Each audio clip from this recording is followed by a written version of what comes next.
ఇది ఎలాగా 3వ తారీఖున సుప్రీంకోర్టుది ఇంకొక హియరింగ్ ఉంది కాబట్టి ఖచ్చితంగా ఆ రోజు వచ్చిన తర్వాత మనం ఈ అంశాల గురించి పూర్తిగా మాట్లాడదాము.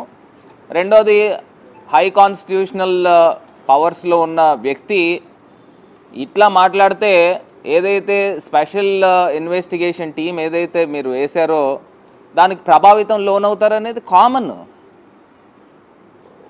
సో వన్స్ ఇంకా ప్రోబ్ జరగకుండానే పూర్తి స్థాయిగా ఇలా బహిరంగంగా స్టేట్మెంట్స్ ఇవ్వడము, మరి ఖచ్చితంగా దీని గురించి హిందూ లోకానికి ప్రత్యేకించి చంద్రబాబు నాయుడు గారు బేషరత్తుగా క్షమాపణ చెప్పాలని ఈ సందర్భంగా తెలియపరుస్తుంది. ఇంకా దీనికన్నా మనం 3వ తారీఖు తర్వాత ఖచ్చితంగా ఈ అన్ని అంశాల గురించి మాట్లాడదాం. ఇప్పుడు ప్రధానమైన అంశము పోలవరం ప్రాజెక్టు. ఏదైతే కొత్తగా ఏర్పాటైన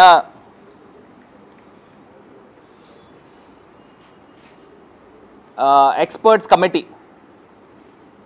ఏదైతే experts the panel of experts ఎవరైతే అపాయింట్ చేశారో, అమెరికా నుంచి 2, కెనడా నుంచి 2, వీళ్ళందరినీ కూడా ఎక్స్పర్ట్స్ని అపాయింట్ చేసి వాళ్ళు గతంలో ఆగస్టులో ఒక నివేదిక ఇచ్చారు. రీసెంట్గా కూడా సిడబ్ల్యూసికి కానీ పీపీఏకి కానీ ఒక నివేదిక బహిర్గతంగా ఖచ్చితంగా వాళ్ళకి నివేదిక పూర్తి స్థాయిగా తెలియపరచడం జరిగింది.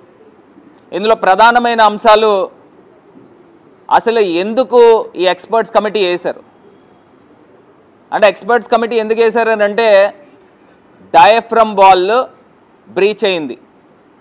డయాఫ్రమ్ వాల్ నాకు తెలిసి సుమారుగా 400, వీళ్ళు ఇచ్చిన దీని ప్రకారం 485 మీటర్లు డయాఫ్రమ్ వాల్ బ్రీచ్ అవ్వడం జరిగింది. అంటే ముక్కల కింద విరిగిపోవడం జరిగింది. ఈ డయాఫ్రమ్ వాల్కి రిపేర్ చేస్తే సరిపోతుందా, లేకపోతే కొత్త డయాఫ్రమ్ వాల్ కట్టాలా అనే అంశం ఒకటైతే, రెండోది కాఫర్ డ్యామ్ దగ్గర ఏదైతే కాఫర్ డ్యామ్ నిర్మాణం చేశారో దాని కిందన జెట్ గ్రౌటింగ్ వాల్ అని ఉంటుంది. ఆ జెట్ గ్రౌటింగ్ వాల్ కూడా బ్రీచ్ అయింది. ఇప్పుడు కాఫర్ డ్యామ్ కంప్లీట్ అయినప్పటికీ కూడా సీపేజ్ అనేది ఆ కాఫర్ డ్యామ్ మీదుగా వస్తూ ఉంది. ఇప్పుడు డయాఫ్రమ్ వాల్ ఈ నవంబర్ 2024 నుంచి బహుశా ప్రారంభం కావచ్చు వాళ్ళు ఇచ్చిన నివేదిక ప్రకారం.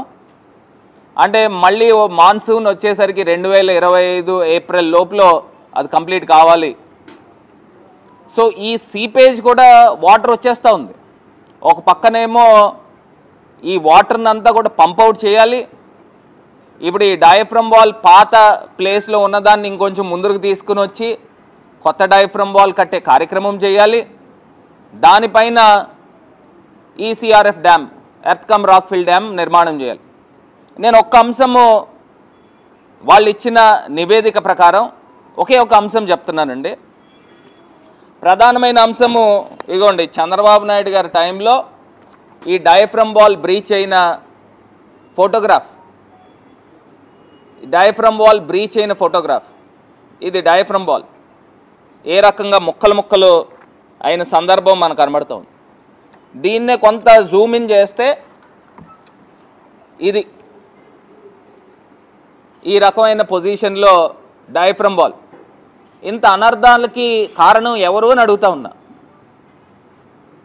చంద్రబాబు నాయుడు గారు కాదా, తెలుగుదేశం ప్రభుత్వం కాదా అని అడుగుతా ఉన్నా.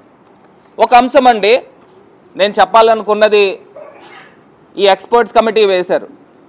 వాటర్ అనేది పోలవరం ప్రాజెక్ట్ థంబ్ రూల్స్ చెప్తున్నాం, అందరికీ తెలిసిందే. మళ్ళీ ఒకసారి మళ్ళీ ఇది విడమర్చి తెలియపరుస్తాను. ఒకటి, నదిని మనం డైవర్ట్ చేస్తున్నాం. మనం నదిని డైవర్ట్ చేసేటప్పుడు ఏదైతే ఫస్ట్ వీళ్ళు చేయాల్సిన కార్యక్రమం ఏంటంటే అప్రోచ్ ఛానల్ కట్టాలి. అప్రోచ్ ఛానల్ తర్వాత స్పిల్ వే కట్టాలి. స్పిల్ వే కట్టిన తర్వాత హైడ్రాలిక్ గేట్స్ అమర్చాలి. దాని తర్వాత స్పిల్ ఛానల్ అంటే అప్రోచ్ ఛానల్ మీదుగా వాటర్ వచ్చి ఆ వాటర్ ఏమో స్పిల్వే మీదుగా హైడ్రాలిక్ గేట్స్లోంచి వచ్చిన తర్వాత స్పిల్ ఛానల్ మీదుగా నీరు వెళ్ళాలి. దాన్ని నదిని డైవర్ట్ చేయాలి అని అంటే కాఫర్ డ్యామ్ కట్టాలి. ఇది అంశం. ఫస్ట్ ఏదైతే ఈ spillway, spill channel, hydraulic gates అమర్చిన తర్వాత అప్పుడు కాఫర్ డ్యామ్ని కట్టాలి. Coffer dam up stream coffer dam, దాని తర్వాత డౌన్ స్ట్రీమ్ కాఫర్ డ్యామ్. ఈ రెండు కంప్లీట్ అయిన తర్వాత, స్పిల్వే కంప్లీట్ అయిన తర్వాత కాఫర్ డ్యామ్లు కంప్లీట్ అవ్వాలి. ఆ కంప్లీట్ అయిన తర్వాత ఈ రెండాట్ల మధ్యలోనే కట్టేదే ఈసీఆర్ఎఫ్ డ్యామ్. ఆ ఈసీఆర్ఎఫ్ డ్యామ్ కిందన ఉన్నదే foundation, diaphragm wall. Chandrababu Naidu గారు చేసిన అంశం ఏంటనేది ఒక్కసారి మీ అందరికీ తెలియపరుస్తాను.